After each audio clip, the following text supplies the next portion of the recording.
This is Jordan. And this is Simon. And this is the Facepalm Report. Your source for all things news, politics, and pop culture that are truly facepalm worthy.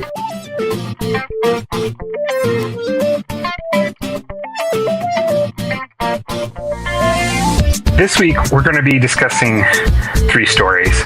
One, the death threat inspiring changes to the Spider-Man continuity. The most recent flubs in geek culture about fake geek girls, and several horrifying stories about sexual assaults in America and abroad. Just as a warning to folks, we know that some people find discussions about rape very uncomfortable for various reasons. So before we get into that last, we'll give you a warning so you can step away, but still feel free to enjoy the rest of the podcast. As much as you can. Yeah. Some of this stuff makes you really just go, ugh. Yeah, people. Yeah. So, let's start with The Amazing Spider-Man. Yeah, geez. Tell me about this. I don't follow comics that much, but... So, huge spoiler warning. If you haven't heard, if you've avoided the news and you don't want to know about Spider-Man, just bow out for a quick little bit. All right, so... in issue 700 of Spider-Man, they've killed off Peter Parker. And they're essentially, through some weird body swapping thing, they're replacing... it's going to be Peter Parker's body, but his mind is dead. And it's going to be Doc Ock in Peter Parker's body, continuing to be Spider-Man. Oh, whoa. That's... that's weird. Well, comics are weird. Yeah, that's really par for the course at this point. So, the thing of it is that people die in comics all the time. It's a thing that happens. And, they gin up sales, and then, surprise, they weren't really dead, or they got, stuck in Kryptonian hypersleep, or, it's... And so this warning, this new change got a lot of people very upset, because you can't kill Peter Parker. You can't replace him with Doc Ock. So people started sending death threats over Twitter and various social media to Mr. Slotz, the guy who is currently head of the Spider-Man, Amazing Spider-Man, which they are renaming with Doc Ock, as Spider-Man, as the superior Spider-Man, because... Oh. So, here's the thing. So that's going to raise some red flags. Yeah. Here's the thing, though. What people need to realize is that, okay, you could be upset by a change in a comic book, or any story, but death threats? You do not need to send death threats to a writer saying, I want to kill you because you took a character that I liked and changed him. How dare you? Right. It's silly and stupid. Because here's the thing. How many times have characters died in comic books? A lot. Superman died way back when, and then they brought him back. Yeah. The last one that I really remember, which had this sort of it was this big coverage, was when they shot Captain America. Mm. And granted, when that happened, I'll admit I kind of fell for it, only because it seemed it seemed thematically appropriate. Because the idea of Captain America, his America, had it ever really existed, was long gone. He was this sort of mom and apple pie, and that idea of the sort of cohesive American culture, especially given how divided our politics are now, it was that's and then maybe someone else will step in, and for a while it was the Punisher stepping in as Captain America, and it was okay, yeah, that sort of makes sense in a way. But then it's oh no, he was shot with stasis bullets, and he didn't really die. Of course not. It's so getting upset that Peter Parker is switched out for Doc Ock for a little while until everything will go back to normal. I mean, chill. Yeah, it's not like it's the end of the world. It's a fictional story. And I think this is part of there's a part of our culture that demands that the audience has agency over the story, over the creativity of the creators. Do you remember when Mass Effect 3 came out and everyone got freaked out about, oh my god, the ending is so unsatisfying and yada yada yada, and you should have changed this, and people demanded a different ending, and BioWare provided them with a downloadable content? Like, that is unfathomable to me. Like, there wouldn't have been that kind of uproar 10 years ago in the games industry. And I think even in the comics industry, if people got freaked out about that, they wouldn't have said, we're not going to read your comics until you change this. Well, actually, there was an interesting instance way back with Hal Jordan. Basically, he went crazy, power mad, killed a bunch of people, and killed all the lanterns, stole all the rings, rebuilt a city, killed most of the guardian, this huge upheaval. And people were pissed. And this was before the internet, and they pretty much they wrote huge letter campaigns. And eventually they sort of, like they always do, he came back, and it turned out, he really wasn't evil. He had the yellow fear demon thing in him. It's continuity mess. Really, if you're interested, there's great sources that can tell you how that all worked out. But essentially, people they get upset and they throw large whinging campaigns where they talk about this is awful and you guys are the devil. But for one of the things I like about comics is they tend to deal occasionally very well with social issues, because Spider-Man, for instance, was one of the first comic books to deal with drug addiction. His friend Harry had a drug problem, and it was because it was relevant. And since comics come out monthly, they can sort of deal with those issues a lot faster than, say, movies. So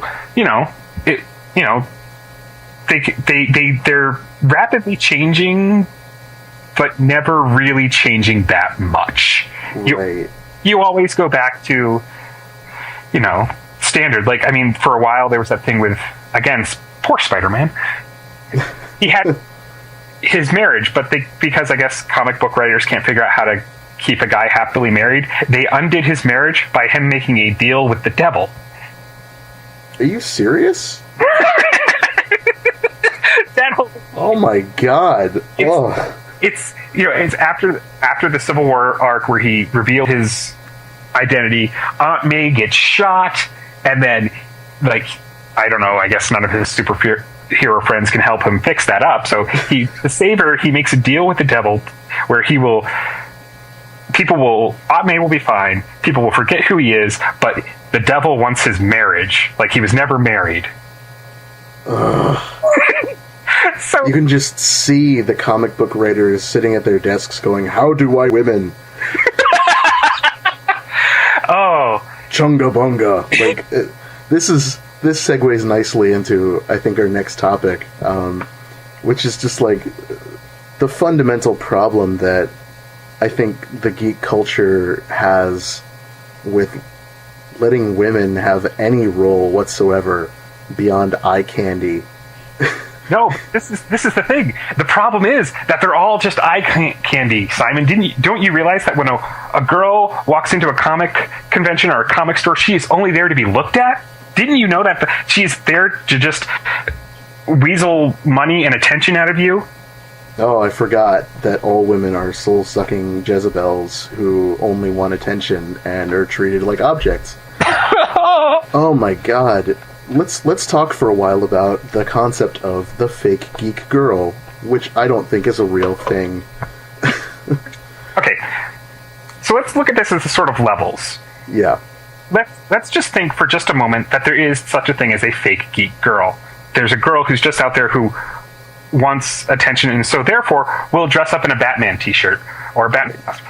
Let me just tell you, when I was in high school and I was reading comics and playing video games, the mere thought that people would want to impress me, I would have laughed in your face. Absolutely.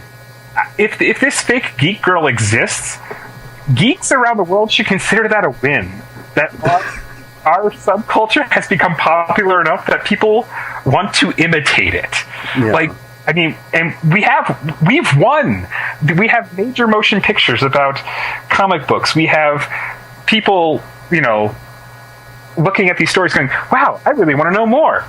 We won. So if this theoretic, hypothetical big geek girl exists, that means we've won.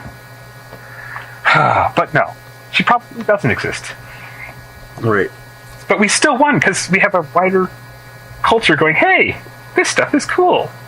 Right, and rather than embracing the fact that we have more people coming into the subculture and are genuinely interested in the stories, there's this fear that I think many male geeks have, that women are coming in and ruining the culture, or they're taking over it, or they're not genuine.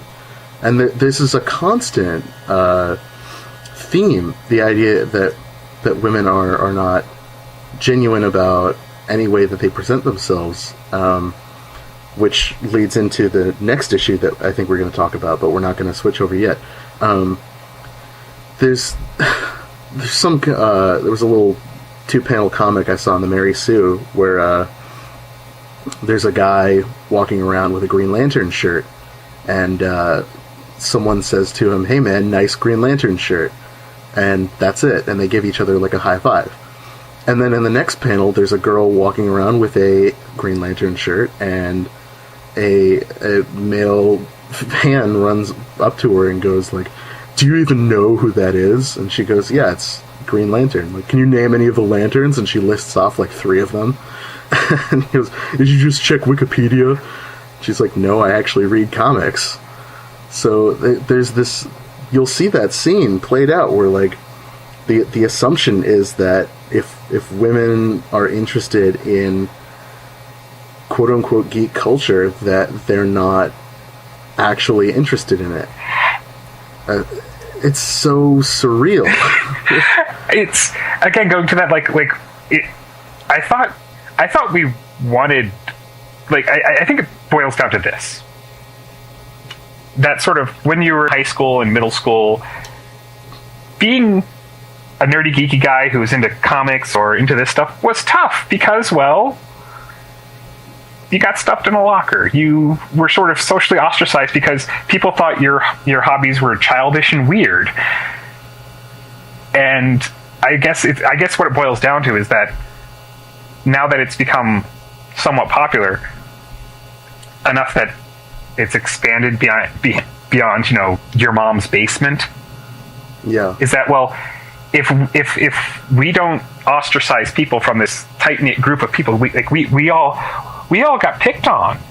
Well, you haven't been picked on. You haven't earned. You haven't earned your stripes. You know what this is? This is there's a sociological story about it. This is the cycle of abuse. This is like, let's say that you have a group of kids playing baseball in the neighborhood cul-de-sac, and Johnny always gets picked last for whatever reason, and they always make him play far left field, and no one wants him on their team, and everyone makes fun of him behind his back, and he feels awful.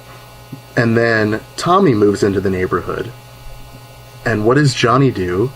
Johnny jumps on Tommy and makes fun of him, and everyone picks Tommy last, and Johnny becomes part of the larger circle, and he becomes accepted as one of the cool kids.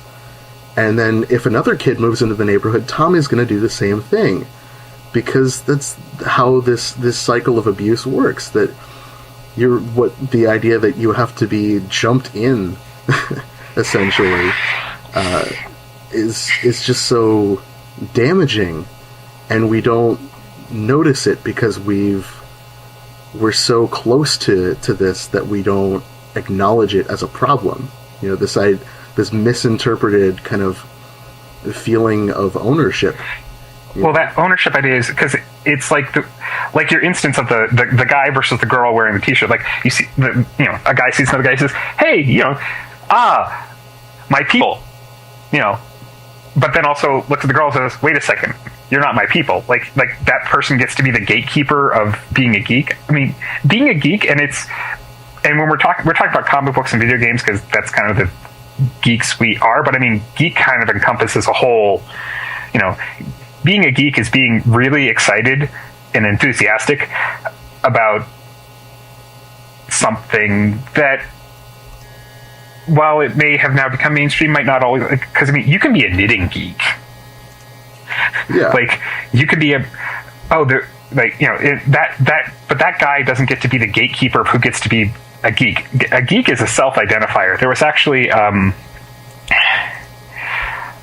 really great little bit on Tumblr where it's like if you see a girl wearing a shirt with a flower on it, you don't get to go, well, can you name 3 different variations on azaleas? Well, then obviously you don't like flowers.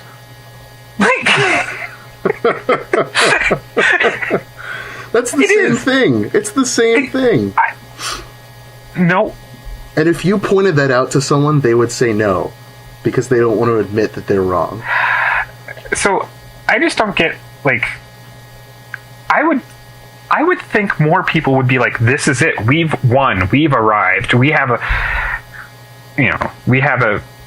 entertainment industry that is interested in providing to us the movies we've wanted to see for ages.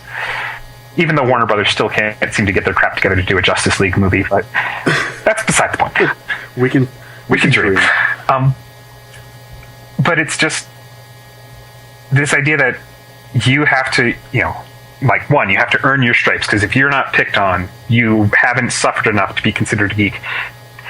That some guy can be the gatekeeper telling some woman, hey, you're not allowed in this space because this is dude bro area where, right. And part of it ties into the thing of like, when people say, the depiction of women in comics and video games isn't very good. And they go, and that's that thing where you said, like, women are ruining it for us all. And you go, no, that's an issue I have. Like, there are some really great female characters, and sometimes they've done very well, but oftentimes you get that, it's, you have to have the obligatory shower scene just because. Yeah. Like, I think is it Power Girl who has the white leotard with the little boob window in her chest, and that has been, like, people have tried to explain that various on and off. People have, one, like, I can't remember off the top of my head. I must not be a real geek since I can't remember this off the top of my head. I know that, like, in one comic she says, it's because she didn't because she's supposed to be somewhat sort of Superman's cousin, but not really. Sometimes she's a weird character on and off, but she's like, it's like, well, I didn't want to have a Superman symbol because I want it to be different, but I don't know what I want, so I'm going to leave that blank until I figure something out. You can leave it blank and just have a little. Oh my god!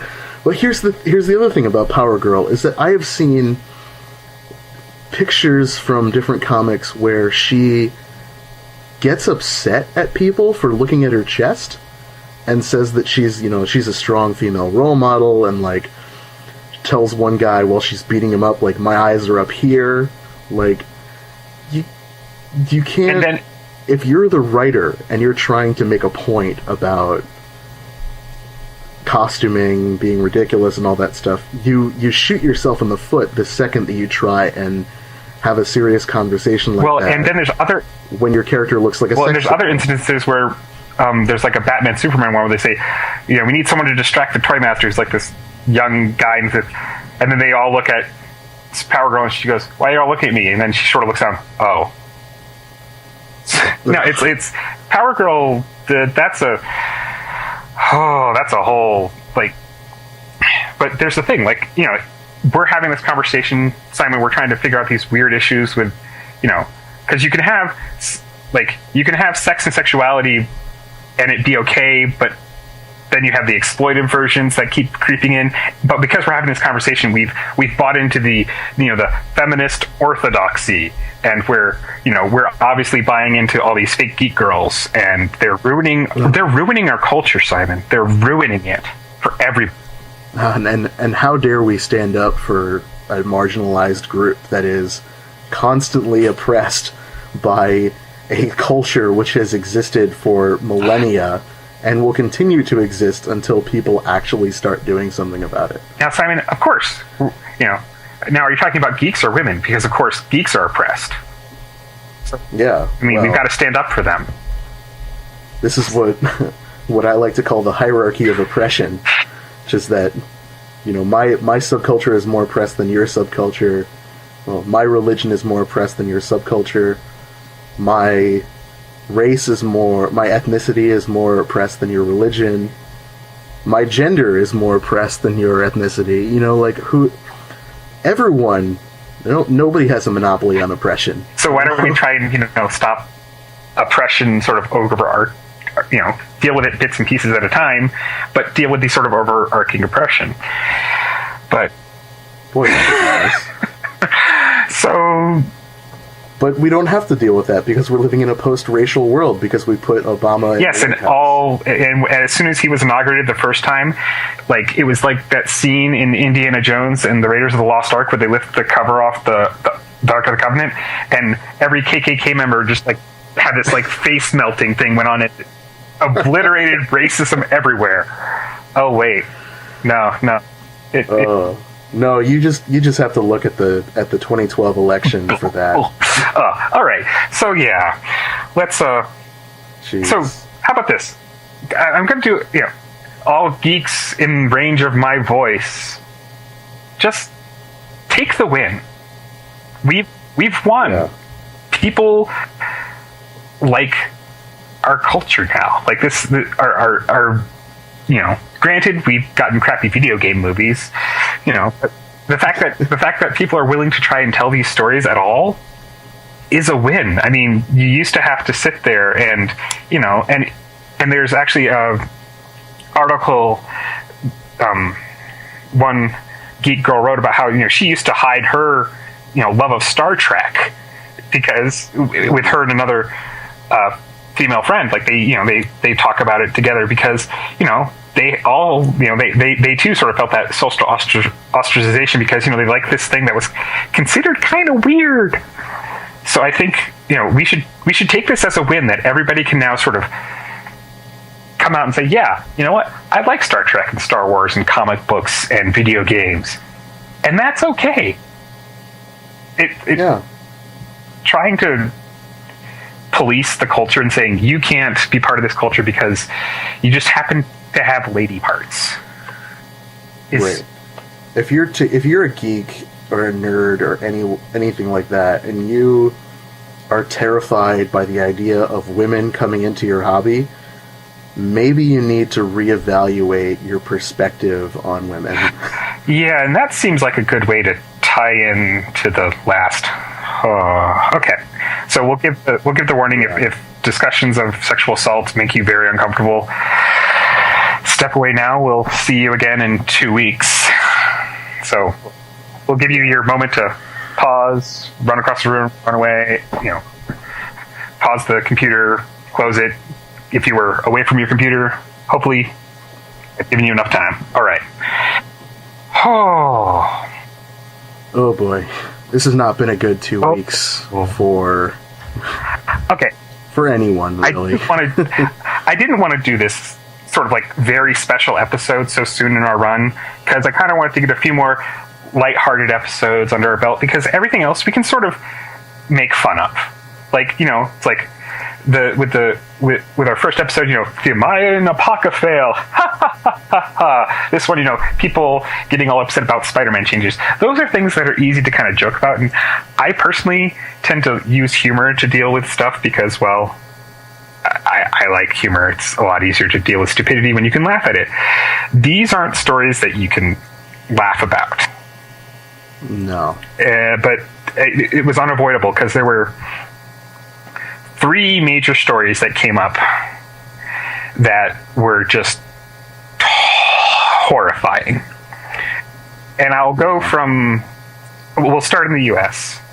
The three stories we'd like to sort of bring up and use them to pull out other stuff is a case in California where a judge decided that a man impersonating a woman's boyfriend could be charged with rape.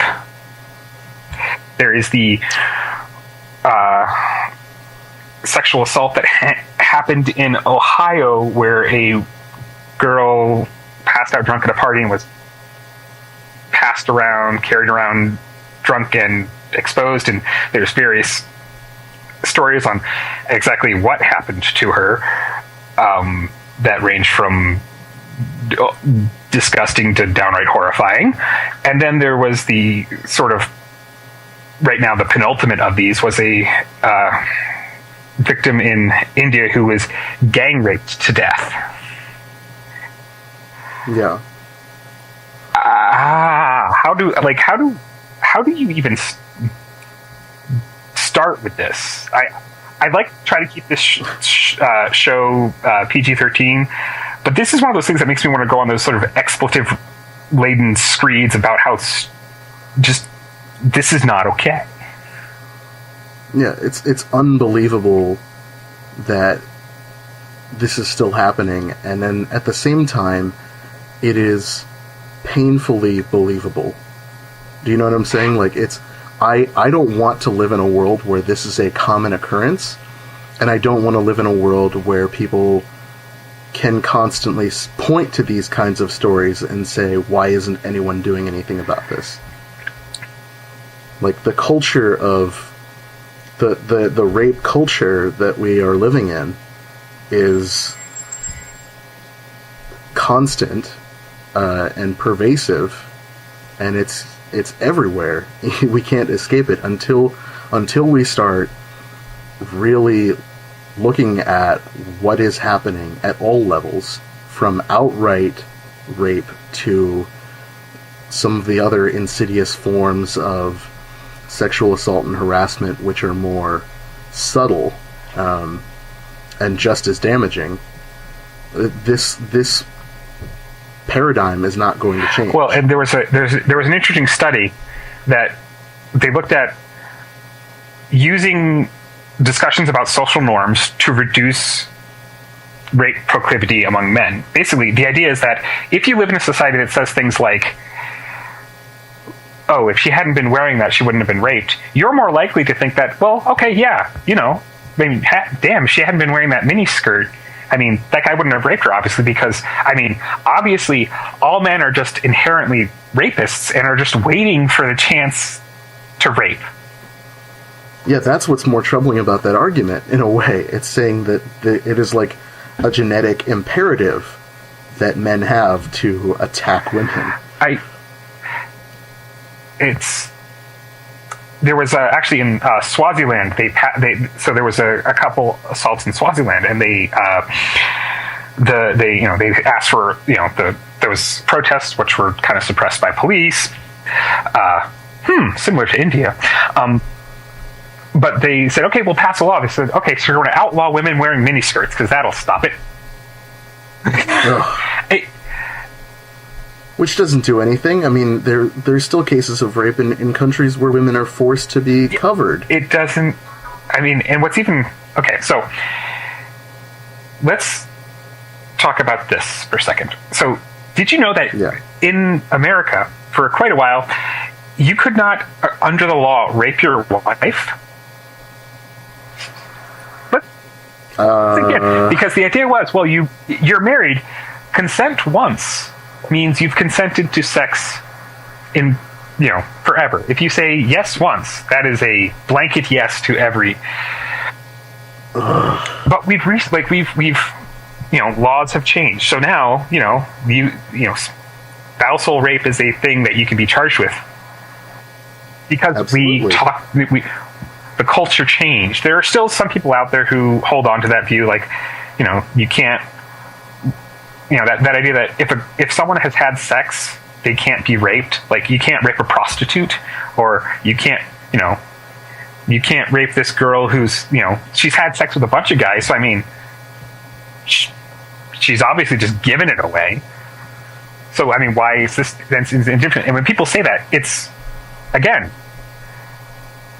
back to the sort of fake geek girl thing for a bit. If we say to everyone, stop this, if we say stop excluding women from these spaces, and people start thinking about it, going, yeah, that is kind of screwed up. If we say in cases of rape and sexual assault that, yes, even if a woman is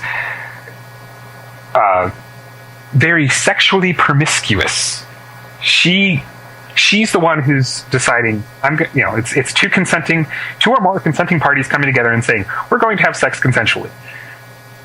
Right. All. She is not asking to be attacked against her will. It's not an invitation. Part of this that gets me is this stuff seems obvious to me. Now, granted, you talk about these sort of slightly less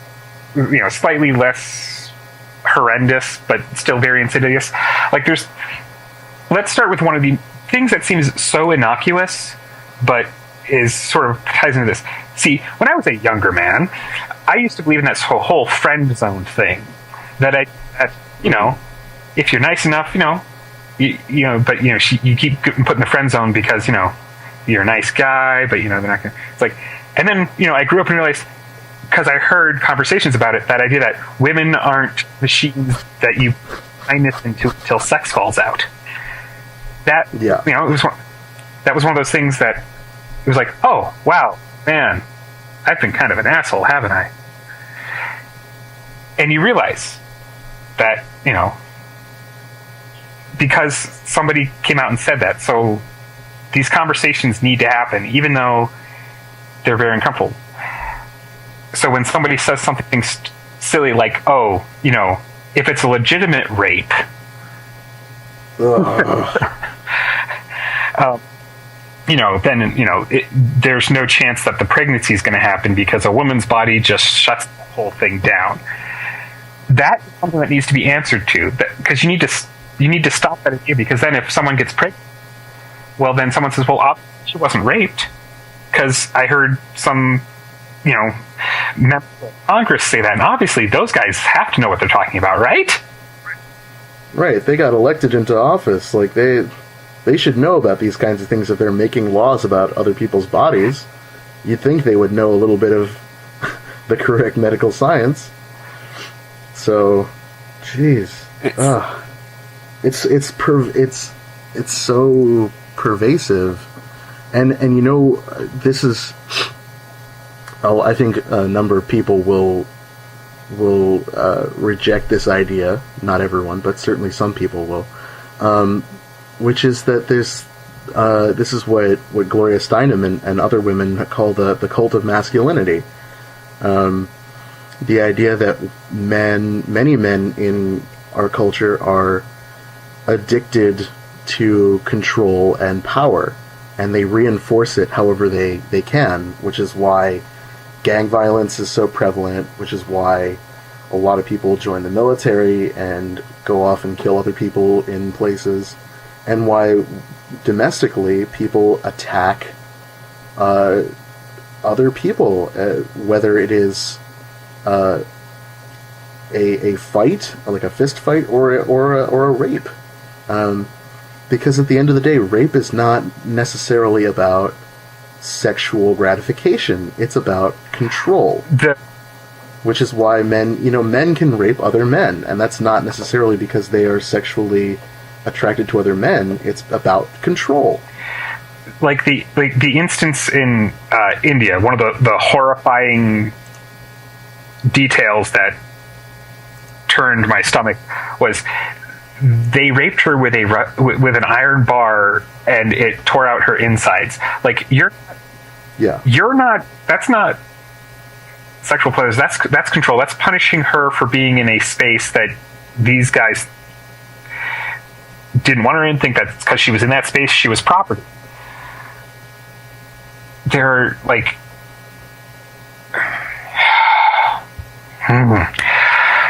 okay, you shouldn't rape. I just, for some reason, I don't know why this is not like a concept that, like, there is a small percentage of the population that is innately sociopathic. Like, there are people who are just going to not have any emotions just because the way their brain's set up. So, the sort of sociopath who rapes, it's like, okay, well, he is a broken person. There's nothing we can do.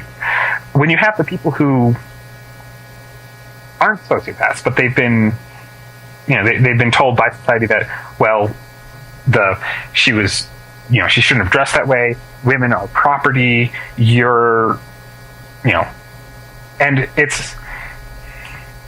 And there are, like you said, there are instances of men being raped, and it's one of those things where it's like the mechanisms by which we deal with that, like, tie this slightly into things like the Catholic Church and their long history of priests molesting little boys and little girls and children and young adults.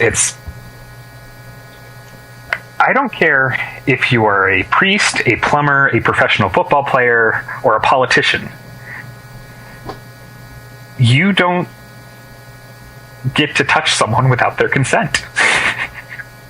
Yeah, especially if they are below a certain age, which the law says, that's not appropriate. And I don't care if, I know some people will rationalize that and say, oh no, well, it was lower in these days. Like, we're not living in those days. We know if you talk to a 12-year-old, they don't necessarily understand the gravity of a decision that they make, because the brain hasn't developed to that point. Like, we know this. This is scientific fact.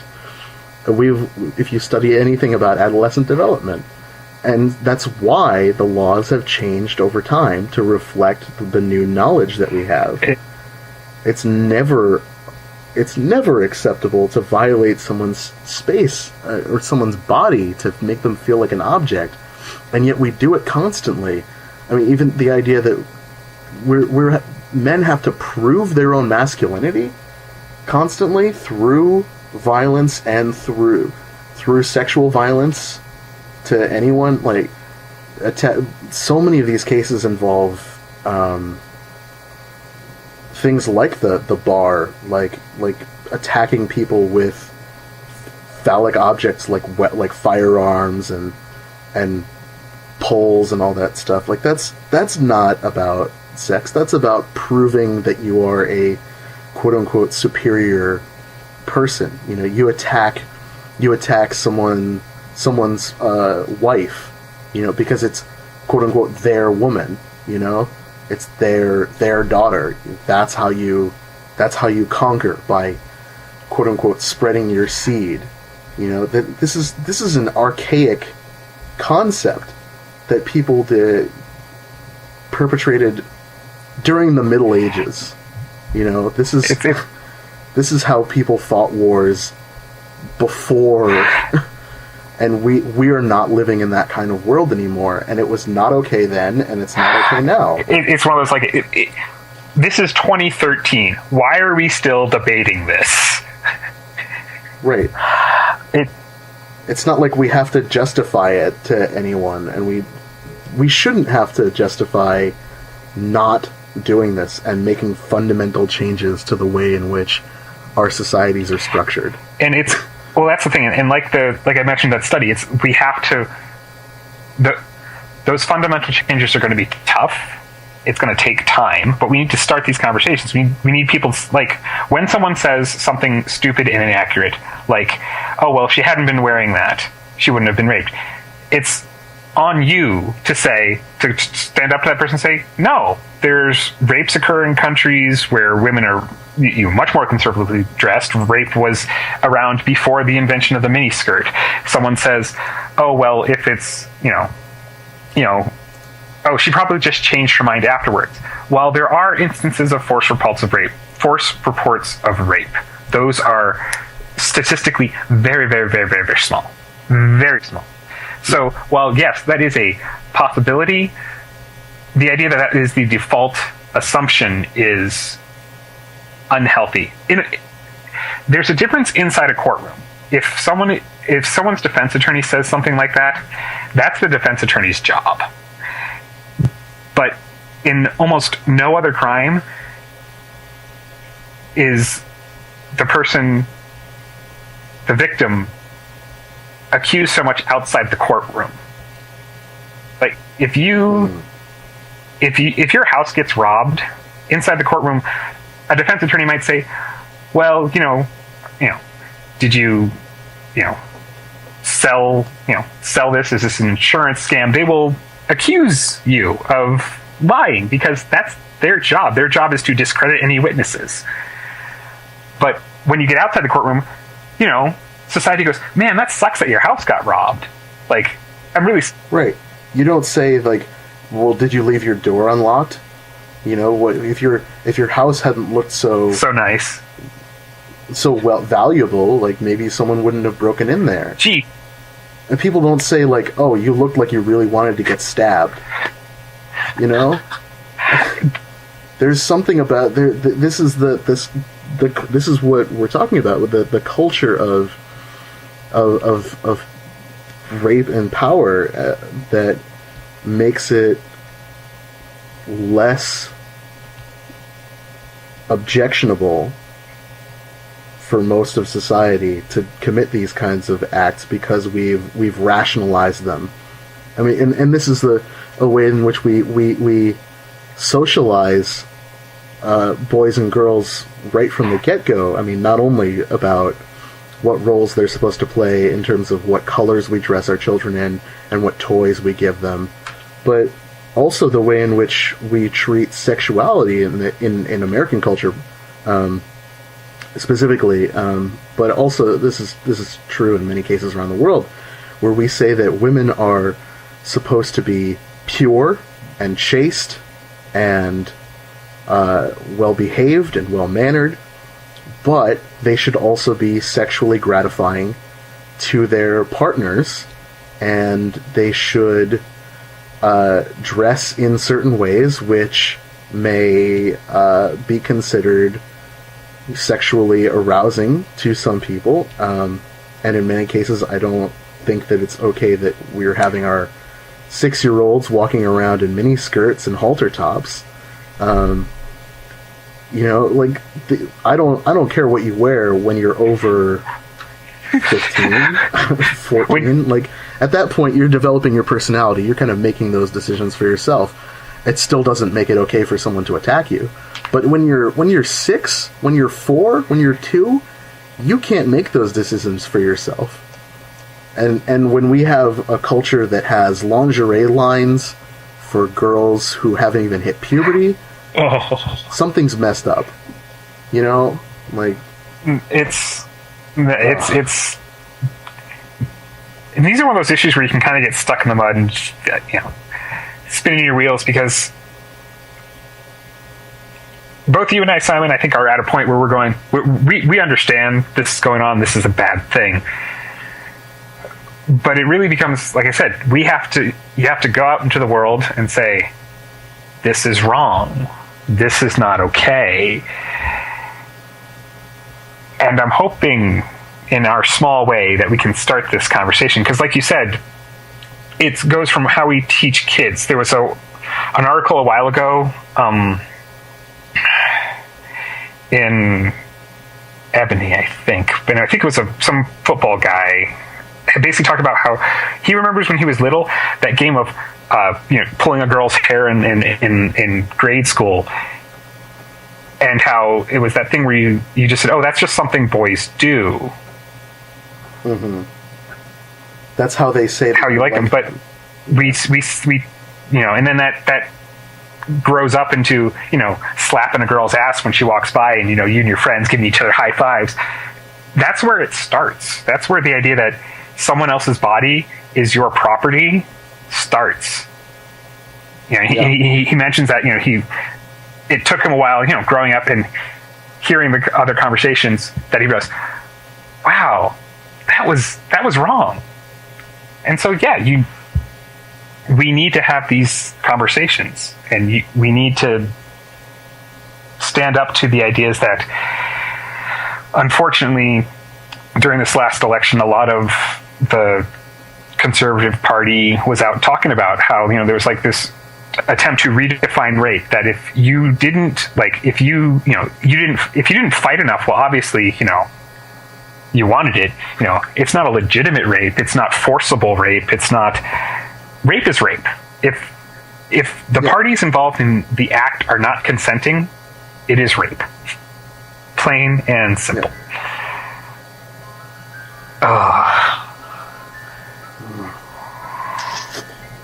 Well, unfortunately, I think we've exhausted as much as we can go into in this particular topic, it's an important topic, and I really sincerely hope that even if this episode in particular made you facepalm pretty hard, that you take that emotion, the urge to groan and say, why is this happening, and actually act on that, and talk to someone else about this, and talk to your friends and your peers, your colleagues, your children if you have them, and really start making some changes, because I, for one, am sick and tired of seeing these kinds of horrifying stories on a regular basis. And I don't want my children to grow up in a world, I don't want to have to worry about whether or not my daughter in the future is going to be the victim of a sexual assault. That's not the world that I want to live in. And I really don't think it's the world that anyone else wants to live in. So, look inside, and let's make this the year that we start really doing something serious about this. All right, so go do something happy first, because this was kind of a downer. I'm really... but this was a conversation that needed to happen, and hopefully it can continue. All right, so I guess this is Jordan of the Facepalm Report, signing off. And this is Simon, also of the Facepalm Report, signing off. If you have a news story, political blunder, or pop culture tidbit that you'd like us to discuss, we'd love to hear from you. You can contact us by looking us up on Facebook. You can also find us on Twitter at DYRBERT, and send us an email at facepalmreport@gmail.com.